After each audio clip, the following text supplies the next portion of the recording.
All of you. ఈరోజు మనం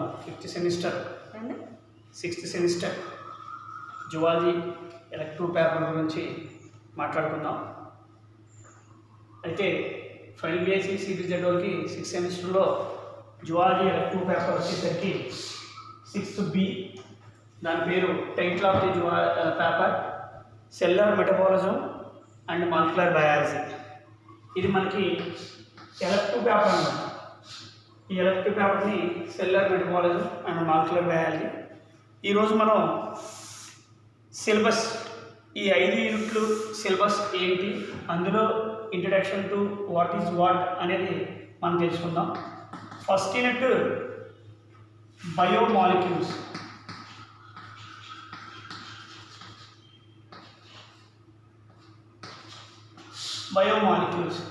దీని గురించి ఈరోజు మనం నేర్చుకుందాం.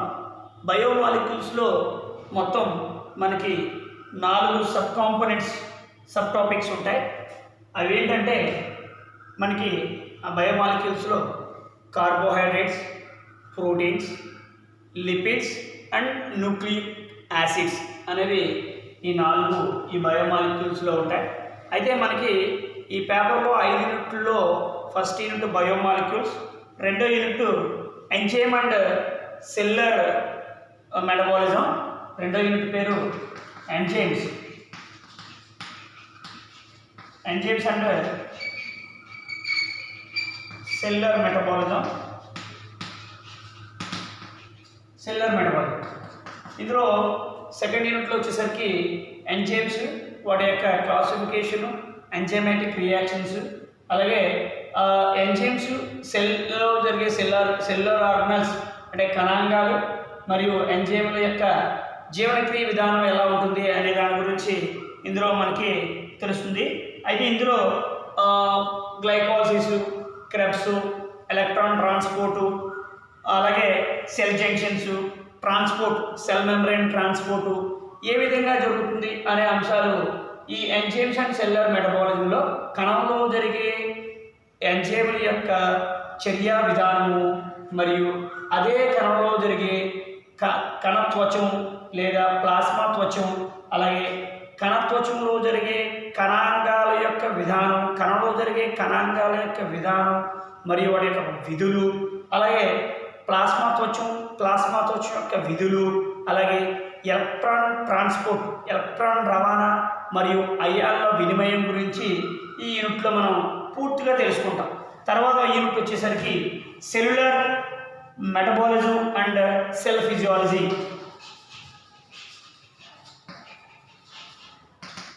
Metabolism and cell physiology.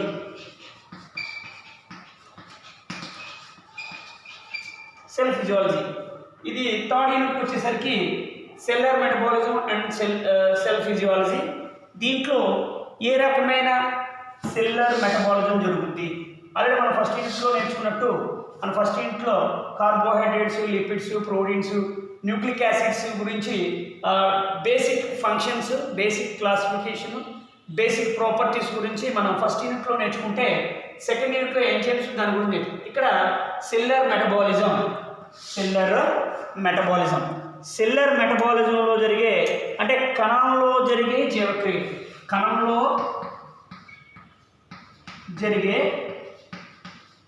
జీవక్రియ, మనకి ఈ కణంలో జరిగే జీవక్రియలు ఏంటి, కణంలో ఉండే దానికి ఫిజియాలజీ, దాని ధర్మం ఏ రకమైన కణ ధర్మాలు నిర్వర్తిస్తుంది అనేది, అంటే కణంలో జరిగే ఏ రకమైన ధర్మాలు నిర్వర్తిస్తుంది అనే దాని గురించి చూసుకుంటే ఇక్కడ కార్బోహైడ్రేట్స్, ప్రోటీన్స్, అలాగే లిపిడ్స్, న్యూక్లిక్ యాసిడ్స్ సంబంధించినటువంటి మెటబాలిజం అంటే లిపిడ్ మెటబాలిజం, ప్రోటీన్ మెటబాలిజం, అలాగే ఈ రకమైన విధానం అంతా ఇక్కడ జరుగుతుంది. అలా కాకుండా ఇది సెల్ ఫిజియాలజీ అంటే ప్రోటీన్ మెటబాలిజం, లిపిడ్ మెటబాలిజం. ఇక్కడ సెల్ ఫిజియాలజీ వచ్చేసరికి సెల్ జంక్షన్స్ అంటే కణానికి మధ్య ఉండే జంక్షన్స్, ఈ ట్రాన్స్పోర్ట్ మెకానిజం జరుగుతున్నప్పుడు కావాల్సినటువంటి జంక్షన్స్, అలాగే ట్రాన్స్పోర్ట్ ఫంక్షన్స్, ఈ ట్రాన్స్పోర్ట్ ఎలా జరుగుతుంది, అయాన్ ట్రాన్స్పోర్ట్ ఎలా జరుగుతుంది, దానికి ఏ విధమైన జంక్షన్స్ అవసరం, అంటే కావాల్సినటువంటి ఫిజియాలజీ ఇది యానిమల్స్లో కానివ్వండి ప్లాంట్స్లో కానివ్వండి అయాన్స్ ఎక్స్చేంజ్ అనేది ఖచ్చితంగా జరుగుతుంది. దానికి సెల్ జంక్షన్స్ ఇక్కడ సెల్కి మధ్యనటువంటి జంక్షన్స్ అంటే మెటబాలిజం జరగడానికి కావాల్సినటువంటి పాత్వేస్ ఇక్కడ మనకి కనిపిస్తూ ఉంటాయి. ఇది థర్డ్ యూనిట్. తర్వాత ఫోర్త్ యూనిట్కి వచ్చేసరికి జీన్ ఎక్స్ప్రెషన్స్.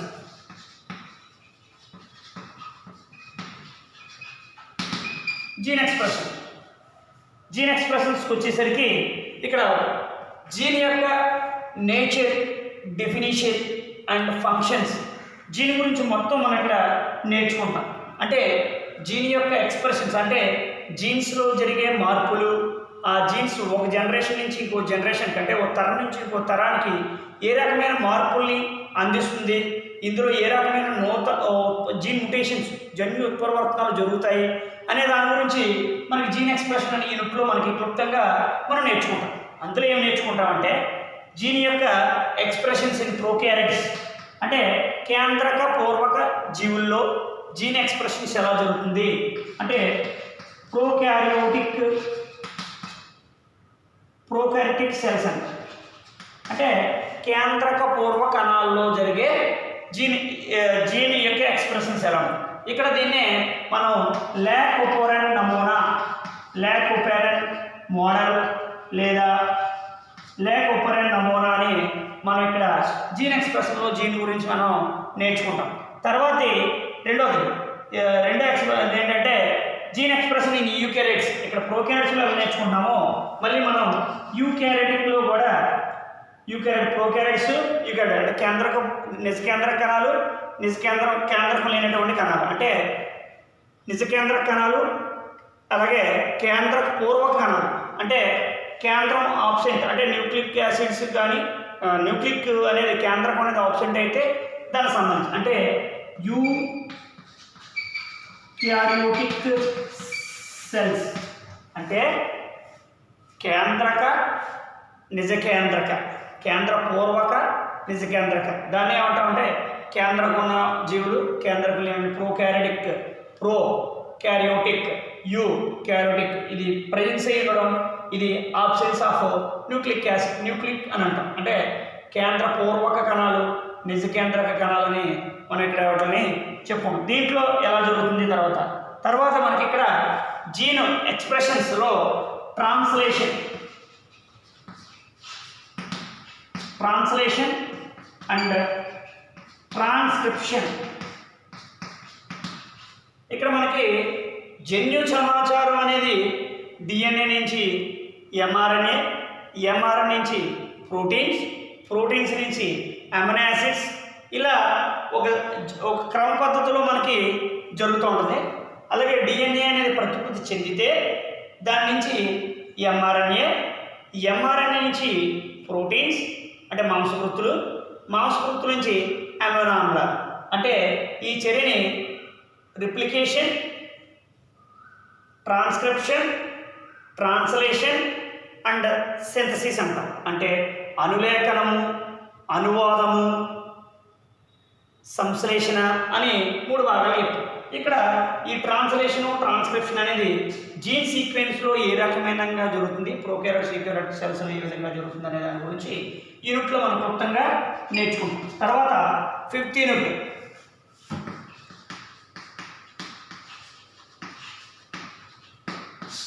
5th యూనిట్లో మనకి ఆల్రెడీ మీకు యూనివర్సిటీ వెబ్సైట్లో కూడా దీనికి 5th యూనిట్లో మనకి మెన్షన్ చేయలేదు. అలాగే మీరు వాడే ఏమైనా వేరే మెటీరియల్స్లో కూడా మనకి 5th యూనిట్ గురించి మెన్షన్ చేయలేదు. 5th యూనిట్ని మనం క్లుప్తంగా ఇక్కడ ఇవ్వడం అనేది జరుగుతుంది. 5th యూనిట్ ఏంటంటే డిఎన్ఏ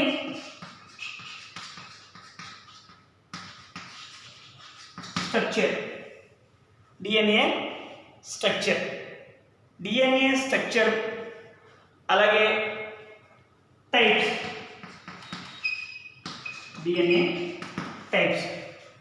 స్ట్రక్చరు, టైప్స్ దీని గురించి మనం నేర్చుకుంటాం. అలాగే డిఎన్ఏ ఎక్స్పెరిమెంట్,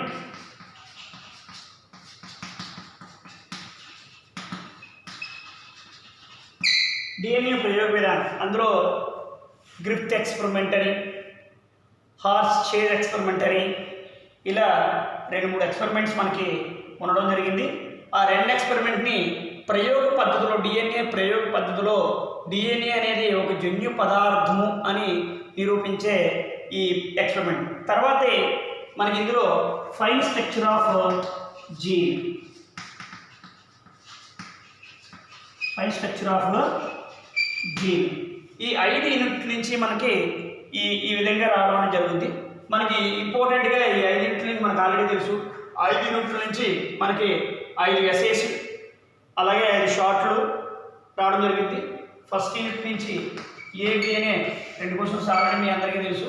ఏబి అనే 2 క్వశ్చన్స్, అలాగే సెకండ్ నుంచి ఏబి అనేది చాయిస్ క్వశ్చన్స్ మనకు రావడం జరుగుతుంది. అయితే మనకి ఫస్ట్ యూనిట్ నుంచి వచ్చే దాంట్లో చూసుకుంటే, ఫస్ట్ యూనిట్ దాంట్లో నుంచి వచ్చే దాంట్లో చూసుకుంటే ఎక్కువగా మనకి కార్బోహైడ్రేట్స్ అలాగే ప్రోటీన్స్, అమైనో యాసిడ్స్ గురించి ఎక్కువగా అడుగుతూ ఉంటాడు.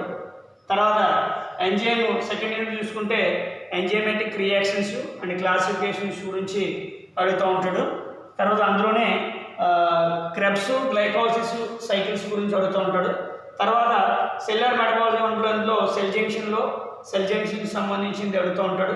తర్వాత జీన్ ఎక్స్ప్రెషన్లో ట్రాన్స్లేషన్ కానీ ట్రాన్స్క్రిప్షన్ కానీ, లేదా ప్రోకారియోటిక్లో కానీ యూకారియోటిక్ సెల్స్లో కానీ మనకి ఇది కానీ షార్ట్లో ఎస్ఐలో. తర్వాత డిఎన్ఏ స్ట్రక్చర్ ఎస్ఐ ఖచ్చితంగా అడుగుతాడు. తర్వాత టైప్స్లో చాయిస్ అయితే ఫైన్ స్ట్రక్చర్ ఆఫ్ జీన్లో దీన్ని అడగడం అనేది జరుగుతుంది.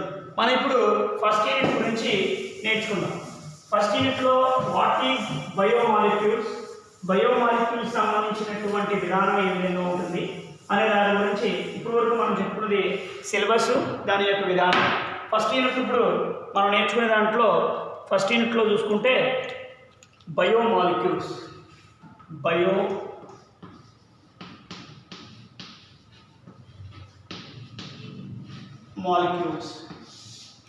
బయోమాలిక్యూల్స్ని మనం తెలుగులో మనం ఏమనుకుంటామంటే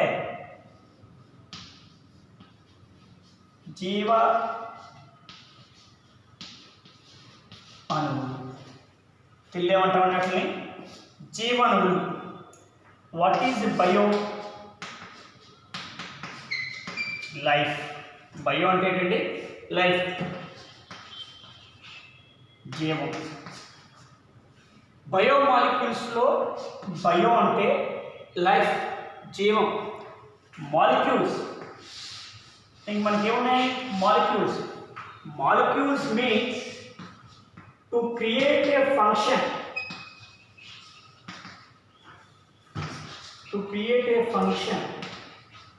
or substances or functions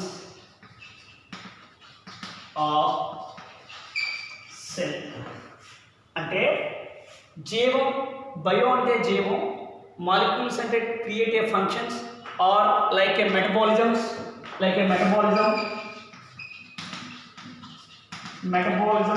of plants or animals.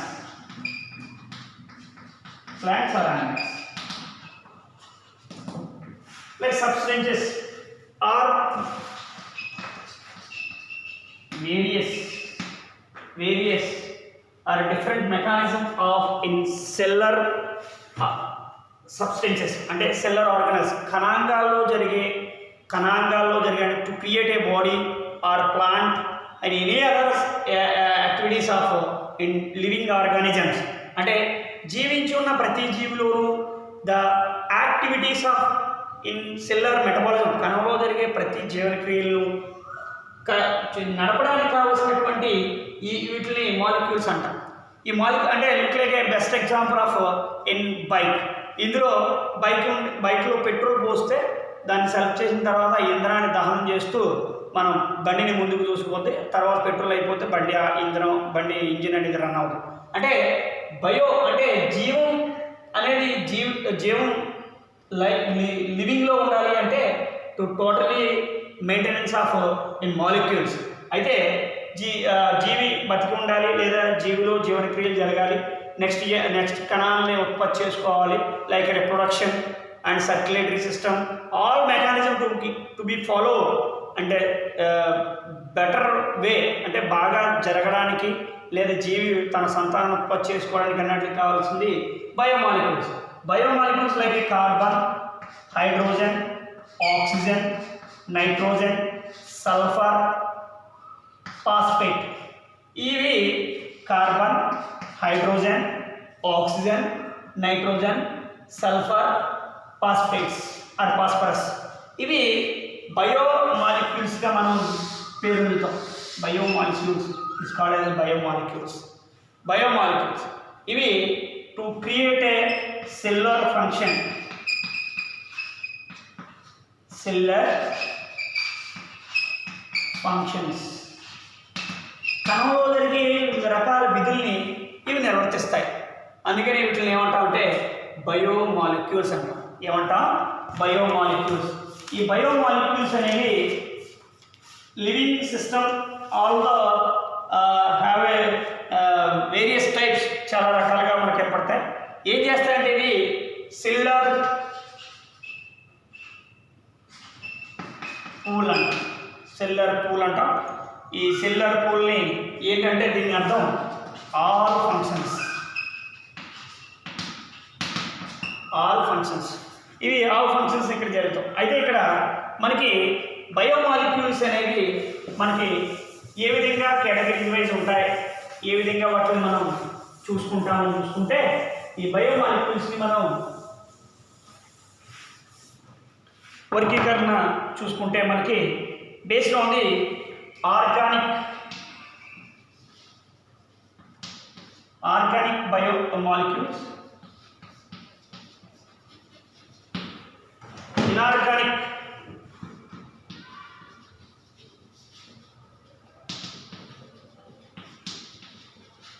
Molecules. అయితే మనం టిష్యూ ఎక్స్ట్రాక్ట్ కానీ లేదా ప్లాంట్ ఎక్స్ట్రాక్ట్ కానీ తీసుకున్నప్పుడు దానికి సంబంధించిన టిష్యూని మనం సెంట్రిఫికేషన్ చేసినప్పుడు దాన్ని ఫ్యూనల్ లేదా వడపోత ద్వారా చేస్తున్నప్పుడు ఎక్స్ట్రా టిష్యూ ఎక్స్ట్రాక్ట్ కణజాల ఏదైనా వర్ధనం చేస్తున్నప్పుడు అదే టిష్యూ ఎక్స్ట్రాక్ట్ అంటాం. ఎక్స్ట్రాక్ట్ అంటే యానిమల్ టిష్యూ కావచ్చు, లేదా ప్లాంట్ టిష్యూ కావచ్చు, ప్లాంట్ ఆర్ యానిమల్ జంతు కణానికి సంబంధించింది కావచ్చు, లేదా వృక్ష కణానికి సంబంధించింది కానీ టిష్యూ కణజాలాన్ని తీసుకున్నప్పుడు దానికి ఏం ట్రైక్లోరోఎస్టిక్ యాసిడ్, దీనికి ఏం చేస్తాం? యాడ్ ట్రైక్లోరోఎస్టిక్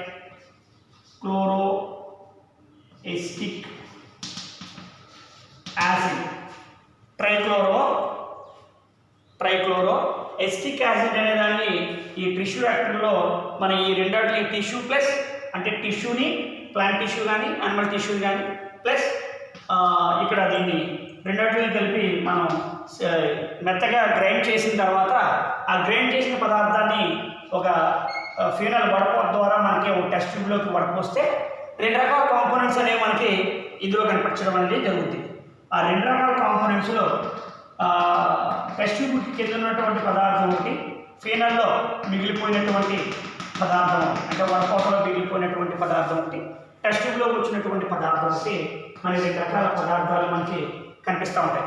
పైన ఉన్న పదార్థాన్ని ఏమంటామంటే యాసిడ్ ఇన్సాల్యుబుల్ అంటాం. యాసిడ్ ఇన్సాల్యుబుల్ మాలిక్యూల్స్ అని అంటాం. యాసిడ్ ఇన్సాల్యుబుల్ మాలిక్యూల్స్ అని మనం ఇందులో చెప్తున్నాం. అంటే ఆమ్లంలో కరగలేనటువంటి మాలిక్యూల్స్, అంటే అవి డిజాల్వ్ అవ్వలేదు, బాగా మిక్స్ చేసిన తర్వాత వడపోతలో మిగిలిపోయినటువంటి పదార్థాన్ని యాసిడ్ ఇన్సాల్యుబుల్ మాలిక్యూల్స్ అని మనం చెప్పుకుంటాం. రెండో దాన్ని అడిగినట్టున్నటువంటి పదార్థాన్ని యాసిడ్ సాల్యుబుల్ మాలిక్యూల్స్ అని చెప్పుకుంటాం. యాసిడ్ సాల్యుబుల్ మాలిక్యూల్స్ అని చెప్పుకుంటాం. ఇది ఏంటి అంటే ఇవి ఆమ్లాల్లో కరిగినటువంటి జీవాణువులు అని చెప్పుకుంటాం. అయితే ఇక్కడ ఏటి పై దాని యొక్క మాలిక్యులర్ వెయిట్ ఏంటి, కింద పదార్థాల యొక్క మాలిక్యులర్ వెయిట్ అంటే ఈ ద్రవంలో యాసిడ్లో కలిగినటువంటి మాలిక్యూల్స్ ఏంటి, యాసిడ్లో కరగలేనటువంటి మాలిక్యూల్స్ యొక్క వెయిట్ ఏంటంటే పై యొక్క అణువుల యొక్క మాలిక్యులర్ వెయిట్ చూసుకుంటే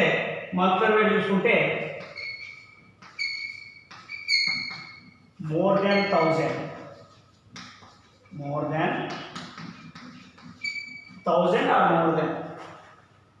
1000 అంతకన్నా ఎక్కువ, సారీ 10,000 more than 1000 to 10,000 1000 నుంచి 10,000 వరకు ఉంటాయి.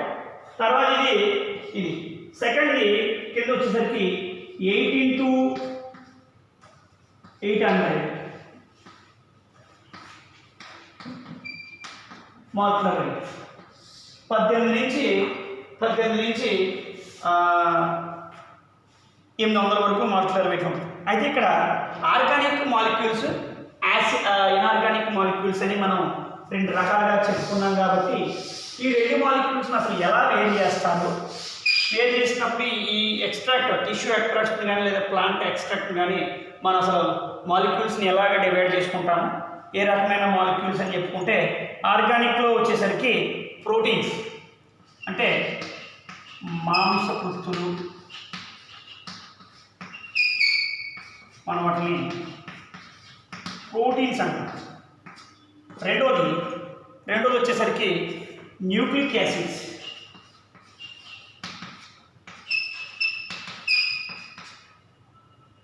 కేంద్రక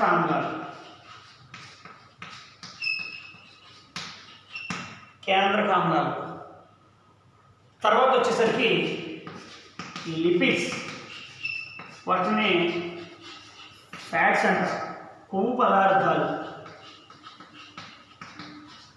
లేదా కొవ్వులు. తర్వాత లైక్ అమైనో యాసిడ్స్,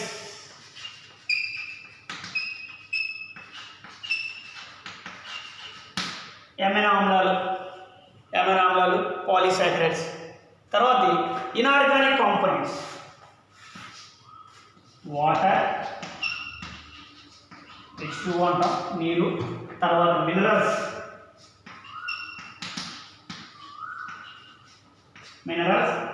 తర్వాత మనకి సాల్ట్స్, అయాన్స్, ఇవి కూడా ప్లాంట్స్లో ఎసెన్షియల్ ప్రొడక్ట్స్ అంటాం. ప్లాంట్స్లో 17 ఎసెన్షియల్ ఉంటాయి, అలాగే యానిమల్స్లో 24 ఎసెన్షియల్ ఉంటాయి. ఈ మినరల్స్ ప్లాంట్స్కి వచ్చేసరికి 17 ఎసెన్షియల్ అంటాం, 17 అంటాం. అలాగే యానిమల్స్కి వచ్చేసరికి 24 ఎసెన్షియల్ అంటాం. 24 ఎసెన్షియల్ మినరల్స్ అని మనం ఇక్కడ వీటిని చెప్పుకోవడం జరుగుతుంది. తర్వాత ఇక్కడ ఇన్సాల్యుబుల్ యాసిడ్స్లో ఉండే మనకి ఏంటి, ఇన్సాల్యుబుల్లో చూసుకుంటే ఇక్కడ ఆర్గానిక్లో చూసుకున్నాం కదా, ఆర్గానిక్లో చూసుకుంటాం. అలాగే ఇన్ఆర్గానిక్లో మినరల్స్, సాల్ట్స్ అని చెప్పుకున్నాం. ఇన్సాల్యుబుల్ ఆర్ సాల్యుబుల్ అని మనం ఆల్రెడీ చెప్పుకున్నాం. యాసిడ్ ఇన్సాల్యుబుల్, యాసిడ్ సాల్యుబుల్ అని చెప్పుకున్నాం. యాసిడ్ సాల్యుబుల్లో, ఇన్సాల్యుబుల్లో ఈ గురించి మనం ఆల్రెడీ చెప్పుకున్నాం. అయితే ఇక్కడ ఇన్సాల్యుబుల్లో ఏముంటాయి, యాసిడ్ ఇన్సాల్యుబుల్లో ఏముంటాయి, అలాగే సాల్యుబుల్లో ఉంటాయి. సాల్యుబుల్కి వచ్చేసరికి మనకి ప్రోటీన్స్, న్యూక్లిక్ యాసిడ్స్, లేదా న్యూక్లిక్ యాసిడ్స్ అంటే డిఎన్ఏ, ఆర్ఎన్ఏ, అలాగే సెల్యులోజ్, కైటిన్,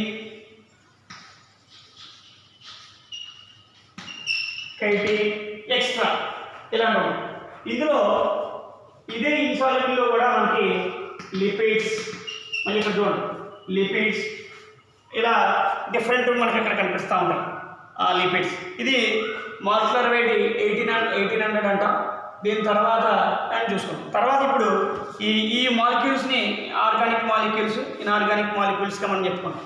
ఇప్పుడు అసలు based on the classification of బయోమాలిక్యూల్స్ని క్లాసిఫికేషన్ ఎలా చేస్తారు, ఏ విధంగా ఉంటుంది?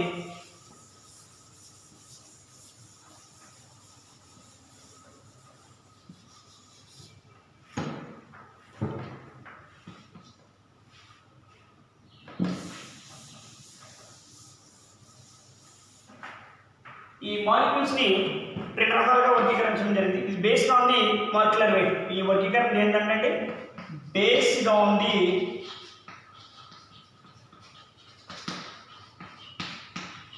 మాలిక్యులర్ వెయిట్ అండి. అంటే ఈ మాలిక్యూల్స్ యొక్క వెయిట్ని వర్గీకరణ, అదే బయోమాలిక్యూల్స్ వర్గీకరణ దేని ద్వారా వర్గీకరించారండి? అణువుల యొక్క, ఈ జీవాణువుల యొక్క అనుభారాన్ని బట్టి వీటిని రెండు రకాలుగా వర్గీకరించారు. ఒకటి మ్యాక్రో అంటే స్థూల అణువులు, మ్యాక్రో మాలిక్యూల్స్. రెండోదండి మైక్రో మాలిక్యూల్స్, సూక్ష్మ అణువులు. వీటిని మనం రెండు రకాలుగా వర్గీకరించడం జరిగింది. ఈ మ్యాక్రో మాలిక్యూల్స్, మైక్రో మాలిక్యూల్స్. మనకి ఇక్కడ మ్యాక్రో మాలిక్యూల్స్కి వచ్చేసరికి ఆల్రెడీ మనం అక్కడ చెప్పుకున్నాం. మ్యాక్రో మాలిక్యూల్స్కి వచ్చేసరికి ప్రోటీన్స్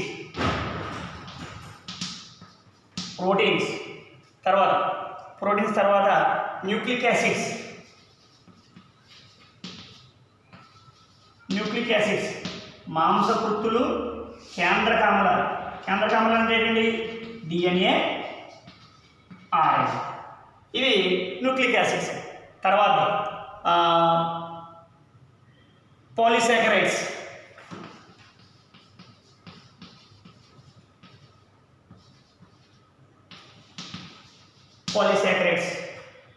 ఇవి కార్బోహైడ్రేట్స్లో పెద్దవన్నమాట.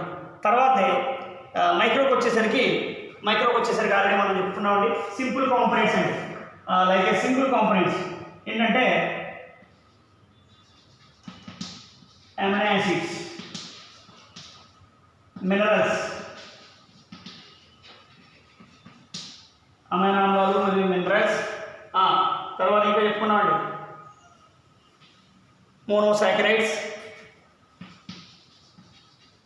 సింపుల్ కాంపోనెంట్స్ అండి, మోనోసాకరైడ్స్, లిపిడ్స్ కూడా ఉంటాయి. ఇవి based on the molecular weight of in my classification into బయోమాలిక్యూల్స్ని మనం ఇలాగా క్లాసిఫికేషన్ చేసుకున్నాం. మైక్రో మాలిక్యూల్స్ అంటాం. ఇక్కడ ఈ మైక్రో మాలిక్యూల్స్ వచ్చేసరికి ఏ విధంగా ఉంటుంది అనేది చూసుకున్నాం. ఇప్పుడు మనకి వర్గీకరణ అనేది బయోమాలిక్యూల్స్ క్లాసిఫికేషన్లో ఇన్ఆర్గానిక్ మాలిక్యూల్స్, అలాగే ఆర్గానిక్ మాలిక్యూల్స్ అని ముందు నేర్చుకున్నాం. తర్వాత మళ్ళీ based on the classification of molecular weight of in Dalton's. ఇక్కడ ఇది బిలో 1800 డాల్టన్స్,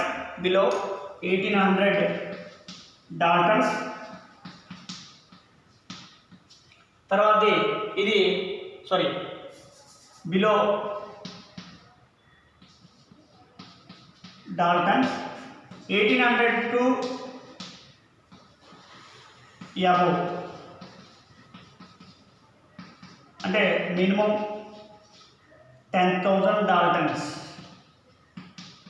దీని మాలిక్యులర్ వెయిట్ అనేది ఈ విధంగా ఉంటుంది. అది ఇక్కడ బయోమాలిక్యూల్స్ మనం ఈ రెండు రకాలుగా తెలుసుకున్నామండి. అసలు ఈ బయోమాలిక్యూల్స్లో మ్యాక్రో మాలిక్యూల్స్ అనే దాని గురించి నేర్చుకుంటాం. ఆ మ్యాక్రో మాలిక్యూల్స్నే మనం ఏమంటామంటే 4 రకాల వర్గీకరణ అనేది మనకి 4 రకాలుగా 4 types of macro molecules. 4 types.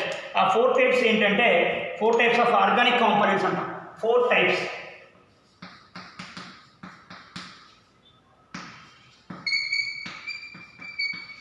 Macro molecules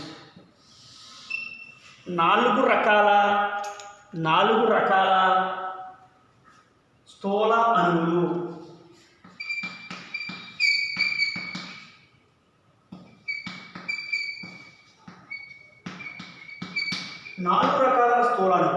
అవి ఏంటంటే మనం లైట్గా ఫ్లో చార్ట్ వేసుకున్నాం చూడండి. ఇవి మైక్రో మాలిక్యూల్స్,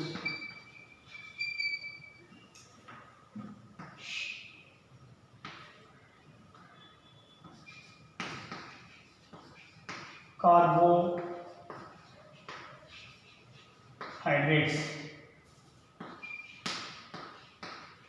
పిండి పదార్థములు.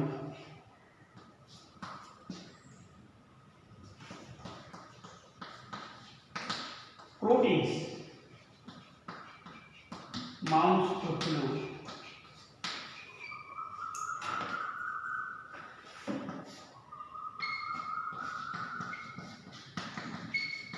లిపిడ్స్ ఆర్ ఫ్యాట్స్ కొవ్వు పదార్థములు లేదా కొవ్వులు. నెక్స్ట్ ఫోర్త్ వన్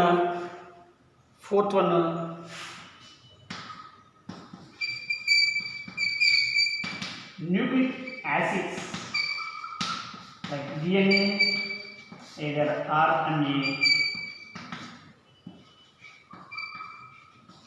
కేంద్రక ఆమ్లం అంటే మ్యాక్రో మాలిక్యూల్స్ని మనం 4 రకాలుగా వర్గీకరించుకుంటాం. ఆ 4 రకాల్లో ఫస్ట్ది కార్బోహైడ్రేట్స్ అంటే పిండి పదార్థాలు. వీటిని సింపుల్గా మళ్ళీ నెక్స్ట్ క్లాస్లో ఒక్కొక్క దాని గురించి ఒక్కొక్క టాపిక్ని మనం నేర్చుకుంటాం. కార్బోహైడ్రేట్స్ అంటే పిండి పదార్థాలు. వీటిని ఏం నేర్చుకుంటాం? ఫంక్షన్, విధులు, టైప్స్. అలాగే ప్రోటీన్స్ మాంసకృతులు సేమ్, వీటిలో కూడా ఫంక్షన్స్, టైప్స్. నెక్స్ట్ లిపిడ్స్ యొక్క ఫంక్షన్స్, టైప్స్. న్యూక్లిక్ యాసిడ్స్ కేంద్రకామాల యొక్క ఫంక్షన్స్, వాటి యొక్క రకాలు. ఇది ఏ విధంగా శరీర నిర్మాణానికి సహకరిస్తాయి, కణంలో వీటి యొక్క విధులేంటి, ఏ రకంగా సెల్యులర్ మెటబాలిజం కణంలో జరిగే జీవక్రియలు ఏ విధంగా జరుపుకుంటుంది అనేది ఈ బయోమాలిక్యూల్స్లో మ్యాక్రో మాలిక్యూల్స్ని మనం ఈ 4 రకాలుగా వర్గీకరించిన తర్వాత ఈ కేంద్రకామ్లాలు, పిండి పదార్థాలు, మాంసకృతులు, కొవ్వులు, వీటిని శరీర ధర్మాలకు ఏ విధంగా సెల్యులర్ మెటబాలిజం కణ నిర్మాణానికి లేదా కణంలో జరిగే జీవన క్రియలకి ఏ విధంగా ఉపయోగపడుతుంది, వీటిని ఏ విధంగా మనం చెప్పుకుంటాం అనే దాని గురించి మైక్రో గురించి చెప్పుకుంటాం. అయితే మనకి ఇంతకుముందు చెప్పుకున్నట్టుగా మైక్రో మాలిక్యూల్స్లో చూసుకుంటే మైక్రో మాలిక్యూల్స్ అనేవి ఇది ఆల్రెడీ మైక్రో మాలిక్యూల్స్ కదా. మైక్రో మాలిక్యూల్స్ అనేవి ఇక్కడ మైక్రో మాలిక్యూల్స్ గురించి చూసుకుంటే మైక్రో అంటే ఎలా చెప్పుకున్నాం మనం? Minerals, waters, like ion, salts, ఇలా డిఫరెంట్ కేటగిరీస్ గురించి మనం చెప్పుకున్నాం. అవి ఎలా ఉంటాయి అంటే మైక్రో మాలిక్యూల్స్ అనేవి స్మాల్ సైజ్, అలాగే లో మాలిక్యులర్ వెయిట్ అంటే తక్కువ అనుభారం కలిగినటువంటి జీవులు, అయాన్స్, అలాగే చిన్న పరిమాణంలో ఉన్నవి, బిట్వీన్ ఆఫ్ లోయర్స్ అంటే బిలో 800 డాల్టన్స్ మాలిక్యులర్ అలోవి, అలాగే యాసిడ్ సాల్యుబుల్ ఆఫ్ పూల్ అంటే ఆమ్లంలో కరిగేవి. ఇవి ఏంటంటా ఉంటే minerals, gases and sugars, amino acids, nucleotides ఇవి. తర్వాత మైక్రో మాలిక్యూల్స్ అంటే అవి 4 రకాల గురించి మాట్లాడుకున్నాం. అవి ఎలా ఉంటాయంటే లార్జ్ సైజ్, బాగా ఎక్కువ పరిమాణం బరువు కలిగినటువంటివి, అలాగే పెద్ద సైజు, పెద్ద ఆకారం కలిగినటువంటివి, ఎక్కువ మాలిక్యులర్ అంటే అనుభారం కలిగినటువంటి కణాంగాలు. ఇవి ఎలా ఉంటాయంటే అబౌవ్ 10,000 అంటే 10,000 పైబడినటువంటి మాలిక్యులర్ వెయిట్ కలిగి ఉంటుంది. వీటిని ఆల్రెడీ మనం అక్కడ రాసుకున్నాం. Carbohydrates, proteins, lipids and nucleic acids. ఇవి వీటికి సంబంధించినటువంటి నిర్మాణం. వీటి గురించి మనం నెక్స్ట్ క్లాస్లో మనకి carbohydrate types and classification, what is a carbohydrates, the making of use in cellular metabolism, కణంలో ఏ విధంగా వాడి యొక్క సహకారాలు కావాలి, డైలీ జీవన లైఫ్లో యానిమల్స్కి కానివ్వండి, ప్లాంట్స్కి కానీ ఏ రకమైన విధానం ఈ కార్బోహైడ్రేట్స్ని ఎలా ప్రొడ్యూస్ చేసుకుంటాయి అనే దాని గురించి నెక్స్ట్ క్లాస్లో మనం నేర్చుకుందాం స్టూడెంట్స్.